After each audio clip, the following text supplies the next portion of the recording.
C'est bon. Ok, bon. Bonjour à tous. On va vous parler ici de la réforme sur la facture électronique. Donc il y a une vraie deadline sur 2024. Donc je vais me présenter. Donc moi je suis Magali Pelletier, je suis en charge des offres à destination des directions financières. Donc c'est tout ce qui touche de la démat de facture et du P2P. Et mon collègue ici, ça va se présenter. Tu te présentes? Donc Christophe Follier, Xeliance, en charge des partenaires. Donc on n'est pas collègues. Non, on n'est pas collègues, mais on est collègues. Ok, on va faire une petite question. Alors vous n'êtes pas beaucoup, donc au moins comme ça sera du cours particulier. Est-ce que déjà vous avez entendu parler de la réforme 2024 sur la facture électronique? Monsieur me dit, hélas, oui, c'est ça. C'est dur. Hein. Vous? Ouais. Est-ce que vous avez commencé à implémenter ou à réfléchir ou à faire quelque chose sur la facture électronique ou pas du tout? Juste, vous avez pris connaissance de la réforme. Très bien.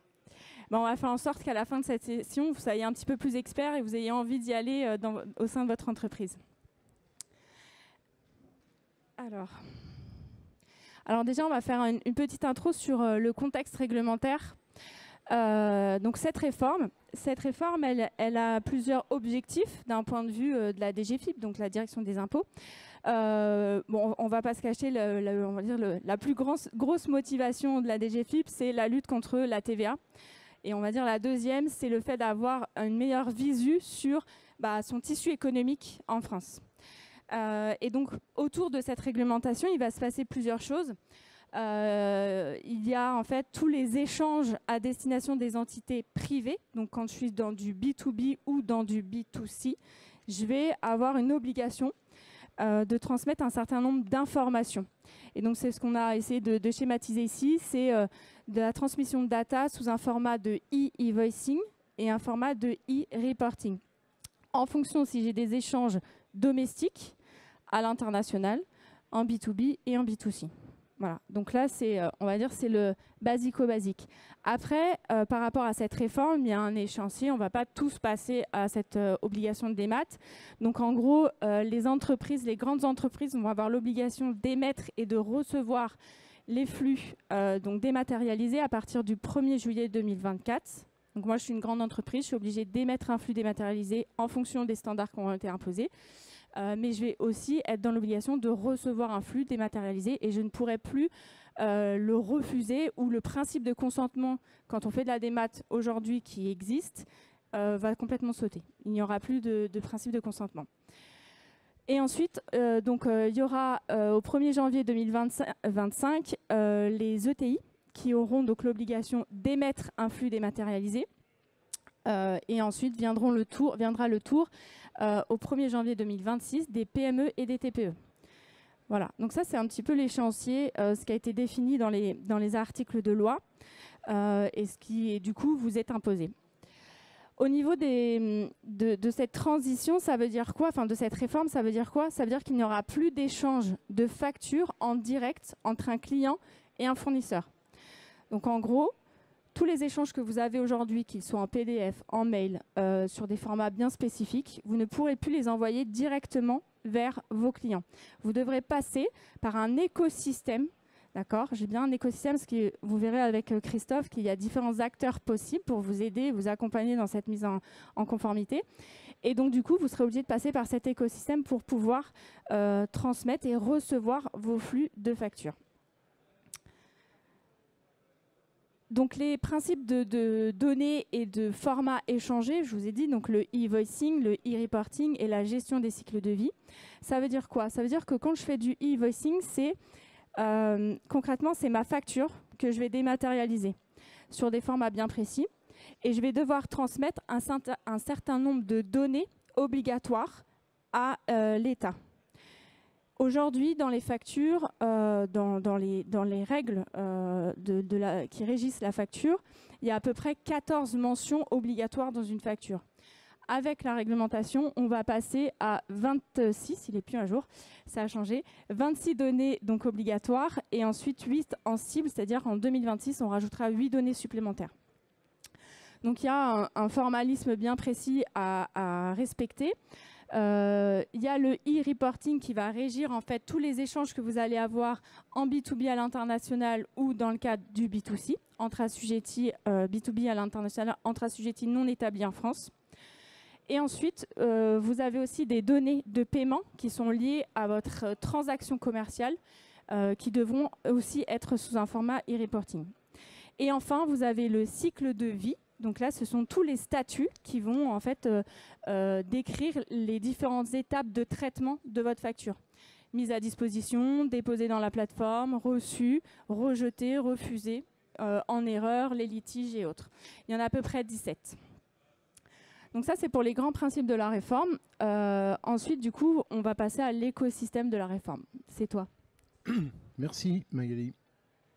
Alors, on nous a dit qu'il ne fallait pas trop bouger, donc voilà. Ok, donc l'écosystème. Ah bah voilà. Alors, par rapport au trou de la TVA, parce que comme disait Magali, le trou de la TVA en Europe c'est 164 milliards. En France c'est 12,7 officiellement, ça doit être un peu plus. Mais vous voyez, et je pense qu'on émet en France 2 milliards, on échange 2 milliards de factures par an. On peut faire le ratio fraude par facture. Alors, donc, du coup, l'écosystème, on va avoir la plateforme, comme l'a dit Magali, de l'État, qui va être centrale.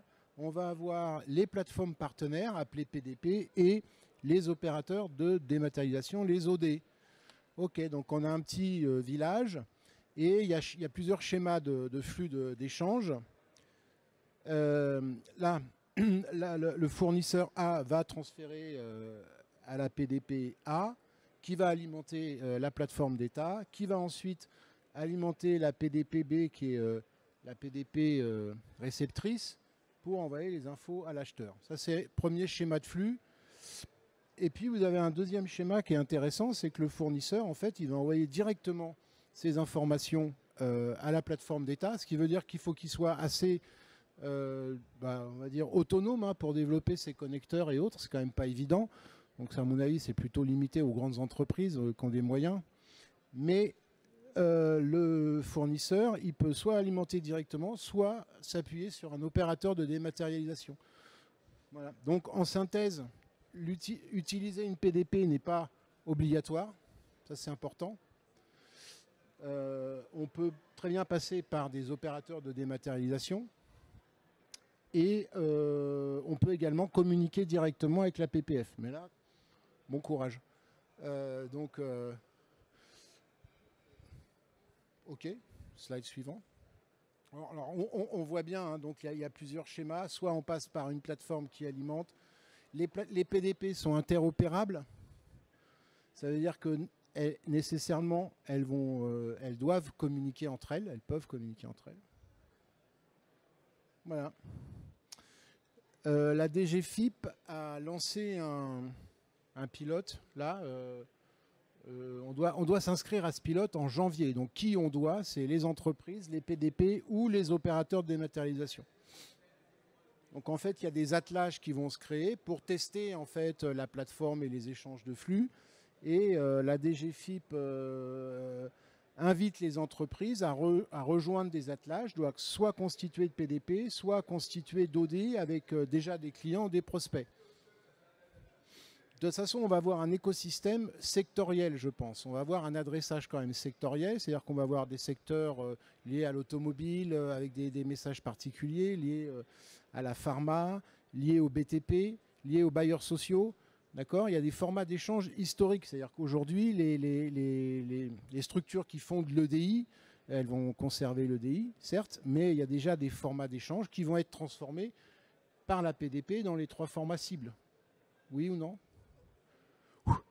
Yes. Donc il y a 3 formats cibles de Magali qui sont la facture X, donc un PDF associé à l'XML, le CBL, c'est pas du papier roulé. L'UBL. Hein, L'UBL et le C2I. L'UBL et le CBX. C2I. Voilà. Donc ça fait, en fait, ces 3 formats-là sont les 3 formats pivots qui seront autorisés.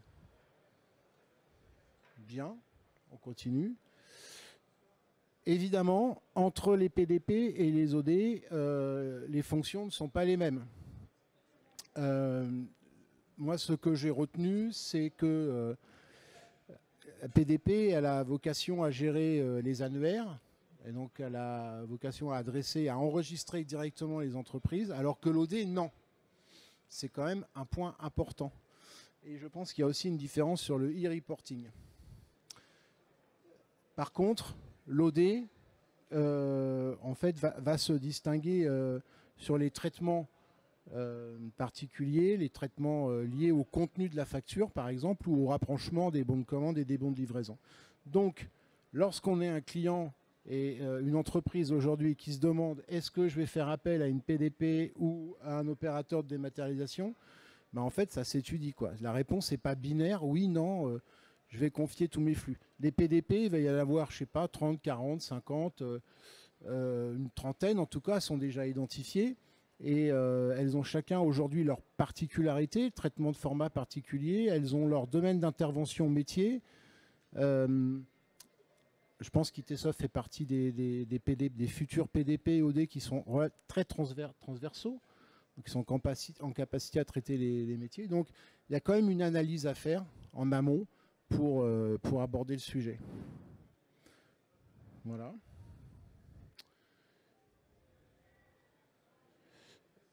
Alors, très rapidement, c'est pour rappeler que Xeliance, en fait, c'est un groupe de 800 personnes qui fait 82 millions d'euros de chiffre d'affaires, avec environ une centaine de collaborateurs à la DSI, et dont les métiers principaux sont l'intégration de systèmes de dématérialisation, l'archivage physique et numérique, et la gestion de courrier et de parapheurs.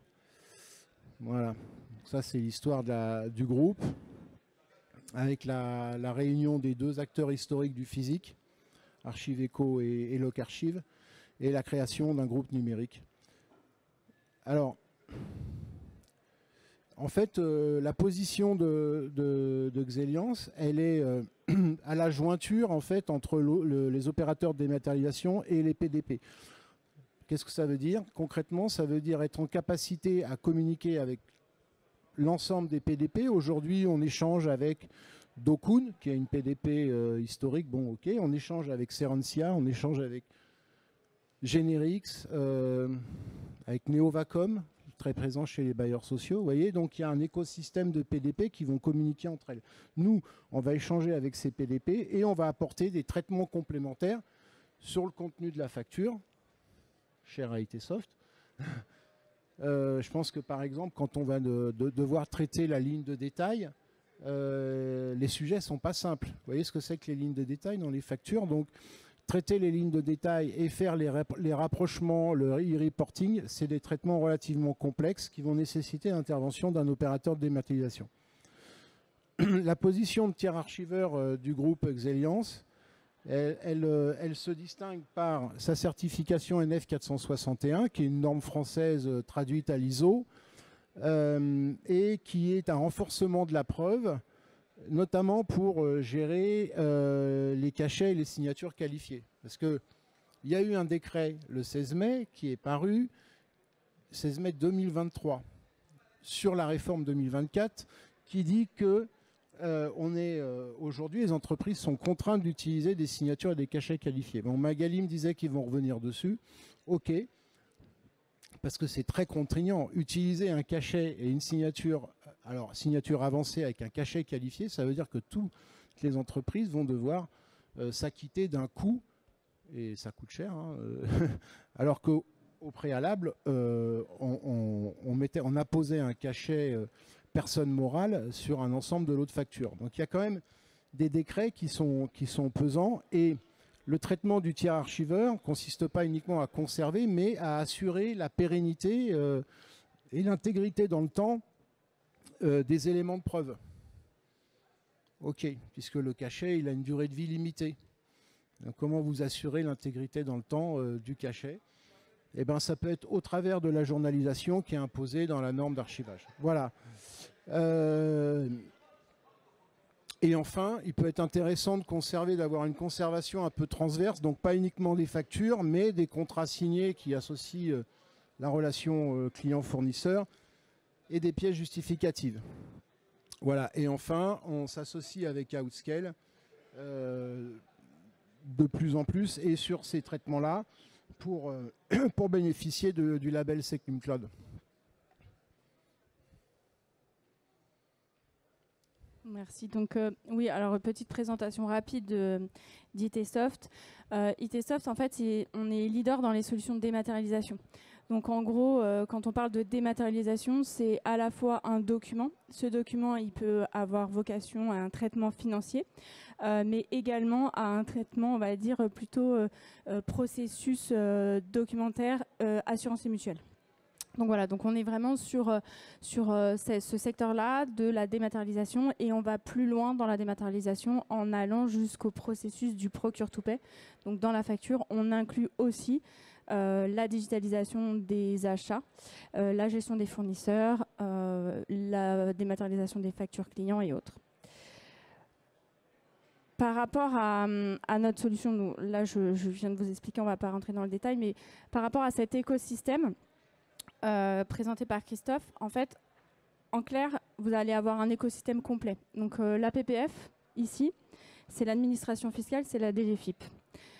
Par rapport à cette DGFiP, ne pouvant pas gérer l'ensemble des formats existants sur le marché, c'est-à-dire des formats spécifiques structurés, donc de l'Edifact, je ne sais pas si ça vous parle de l'Edifact, la PPF ne pouvait pas traiter ce format, ça nécessite en fait des interconnexions bien spécifiques. Et donc du coup a défini les 3 fameux formats minimum du socle, FactureX, C2I et UBL, et on va dire, va s'appuyer d'un réseau de substitution. Ce réseau de substitution, ce sont les PDP, des plateformes de dématérialisation partenaires. Le rôle de ces PDP, elles vont avoir des devoirs, des obligations. Elles sont immatriculées, donc ce n'est pas une certification. Ce que disait Christophe, c'est que aujourd'hui, il n'y a pas de PDP, ça n'existe pas. On va faire un dépôt d'immatriculation et cette immatriculation, on l'aura en 2024. Et donc, du coup, ces PDP, qui sont aujourd'hui à l'origine plutôt des éditeurs de démat, des éditeurs de RP et autres, qui sont à l'origine des OD, vont devenir des PDP.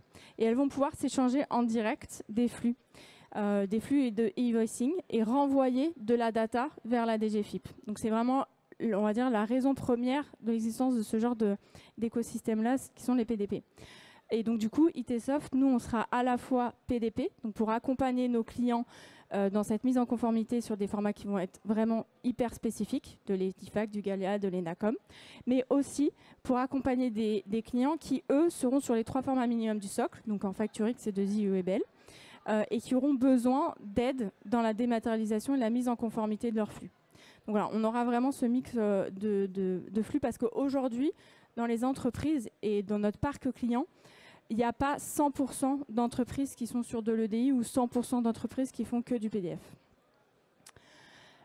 Et donc du coup, effectivement, notre proposition, elle est effectivement hyper auto-centrée sur la dématérialisation des factures, mais on va bien au-delà des process de dématérialisation du facture et on intègre toute la partie achat, donc achat, appro, gestion des fournisseurs, tout l'aspect interconnexion avec les ERP du marché. Pour être PDP, il y a effectivement un certain nombre de devoirs et d'obligations qui sont imposés et qui vont permettre justement cette immatriculation. Et donc pour ce faire, nous, on a développé en fait un concentrateur de flux. On va vous permettre, grâce à ce concentrateur de flux, on va pouvoir traiter à la fois vos flux clients et vos flux fournisseurs, peu importe le format de réception, peu importe le format d'émission. Et donc du coup, on pourra traiter l'ensemble de ces formats via cette brique, mais aussi faire du multi-document. Donc multicanal, multi-format, multi-document. Ça veut dire du bon de commande, des devis, des bons de livraison. Toute cette documentation qui est juste essentielle pour une transaction commerciale sera centralisée au travers de ce concentrateur de flux. Une fois qu'on aura centralisé l'ensemble de votre flux, on pourra le traiter. Et donc là, on a des briques contrôle et conformité qui sont vraiment liées aux spécifications de la réglementation définies par la DGFiP. Et donc, il y a des contrôles bien spécifiques à faire. Et ensuite, on a toute la partie traitement du flux, donc e-invoicing, e-reporting et cycle de vie, comme je vous ai expliqué tout à l'heure.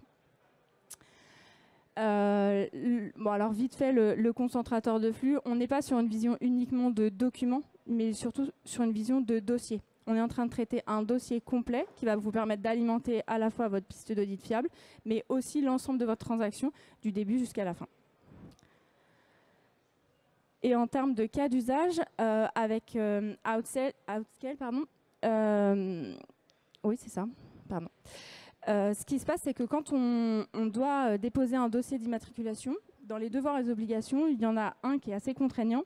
C'est que si on a un hébergement externe, comme c'est notre cas, on est obligé d'avoir une certification Secnum Cloud. Et donc, du coup, ouais, vous avez compris. C'est pas rien. Et donc, du coup, c'est pour ça qu'on est en train de monter le partenariat avec Outscale pour avoir cette certification et cette infrastructure vraiment dédiée au traitement de la facture et au traitement des données pour être donc immatriculé PDP. Voilà, je ne sais pas si vous avez des questions, n'hésitez pas. Si c'était clair ou pas. Okay. Merci beaucoup.